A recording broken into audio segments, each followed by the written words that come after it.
आमदार काळीदास कोलमकर माझ्यासोबत आहेत. सर काय सांगाल, 15 दिवसापूर्वी आपण एक आंदोलनाला पसरून दिसलं होतं. नऊ वेळेस आपण जे आहे ते आमदार या मुंबईतून वडाळा विधानसभेतून होता. काय मागणी होतं त्याला? कशा बाबतीत? आपण पोलीस पोलीस मुंबई हाऊसिंग सोसायटीचं पोलिसांचं पोलीस हाऊसिंग व्हावं ही माझी उपोषणाच्या वेळी मागणी होती आणि अनेक वर्ष हे मागणी मी करतोय. आणि देवेंद्रजी पण त्या पद्धतीने शब्द देत आहेत की कालिदास हा प्रश्न मी सोडवणार. परंतु मला जरा थोडासा संशय येतोय ते अधिकारी जाणून बुजून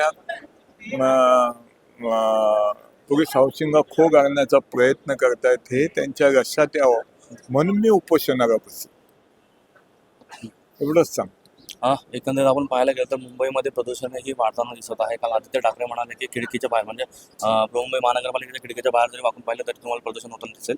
दुसरीकडे शासनाने जिकडे तिकडे पाहायला गेलं तर रस्ते खोदून ठेवले आहेत आणि त्यामुळे प्रदूषण होतंय अशा पद्धतीचा आरोप देखील असलम शेख यांनी आत्मसाक्षी केला. काय सांगाल यावर? आपण पण वडाळ्यातून नाही, तसं काही प्रदूषण नाहीये. काम चालू आहे आमचं.